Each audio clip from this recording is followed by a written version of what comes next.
আবারও কি ৯০ সালের মতো দুর্নীতি করবে ফিফা আর্জেন্টিনার সাথে? কেন বলছি এই কথা তাহলে একটু শুনুন। আপনি যদি ৯০ দশক বা তার আগের একজন ফুটবল প্রেমিক হয়ে থাকেন তবে আপনি ঘটনাটা খুব ভালো করে জানেন কি ঘটেছিল সেই দিন। কেন এখনও সেই রাতকে বলা হয় ফুটবল বিশ্বকাপ ইতিহাসের সবচেয়ে কলঙ্কিত রাতের মধ্যে একটি। কি ঘটেছিল সেই রাতে? সালটা ১৯৯০। সেবার বিশ্বকাপ আয়োজন হয়েছিল ইটালিতে। ১৯৯০ বিশ্বকাপ ফাইনালের আর্জেন্টিনার এই নীল জার্সিটা একটু দেখুন। এই জার্সিটাকে বলা হয়ে থাকে ত্রিককদের ত্রাণিন, যার অর্থ হলো কান্নার জার্সি।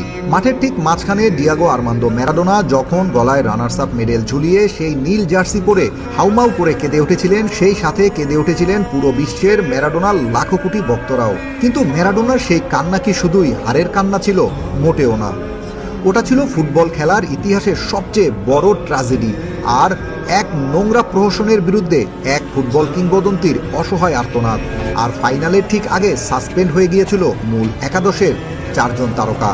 বিশ্বকাপ ফাইনালে মূল একাদশের ৪ জন রেগুলার প্লেয়ার ছাড়াই আর্জেন্টিনা সেদিন মাঠে নামতে বাধ্য হয়েছিল। শুরু হলো ফাইনাল ম্যাচ, আর সাথে সাথে শুরু হয়ে গেল রেফারির তাণ্ডব। পুরো ম্যাচে জার্মানরা ম্যারাডোনার উপর প্রায় ডজন খানেক ফাউল করে দিব্যি পার পেয়ে গেল, অথচ প্রতিবাদ করার অপরাধে হলুদ কার্ড দেখলেন খোদ ম্যারাডোনা। ৬৫ মিনিটের মাথায় লাল কার্ড দেখিয়ে মাঠ ছাড়া হলো আর্জেন্টাইন এক খেলোয়াড়কে। ভাঙাচুরা দল নিয়ে তবুও বুক চিতিয়ে লড়ে যাচ্ছিলেন ম্যারাডোনার আর্জেন্টিনা। এরপর ৮৫ মিনিটে মঞ্চস্থ হলো নাটকের চূড়ান্ত অঙ্ক।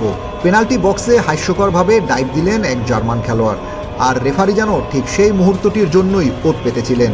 সঙ্গে সঙ্গে জার্মানিকে উপহার দেওয়া হলো একটি পেনাল্টি, আর সেই একটিমাত্র চুরি করা গোলেই চুরমার হয়ে গেল আর্জেন্টিনার স্বপ্ন।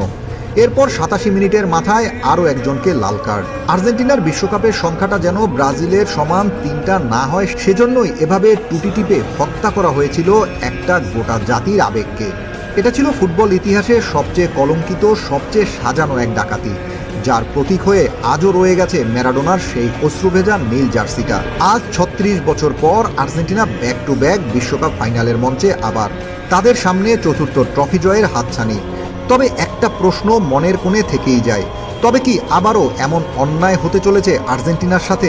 নাকি বিগত দিনগুলোতে আর্জেন্টিনার সাথে করা অন্যায়ের প্রতিদান এবার ন্যাচার ফিরিয়ে দিবে সুদে আসলে? Team football news desk. আবারও কি ৯০ সালের মতো দুর্নীতি করবে ফিফা আর্জেন্টিনার সাথে? কেন বলছি এই কথা তাহলে একটু শুনুন।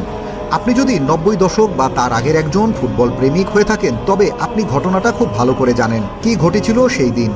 কেন এখনও সেই রাতকে বলা হয় ফুটবল বিশ্বকাপ ইতিহাসের সবচেয়ে কলঙ্কিত রাতের মধ্যে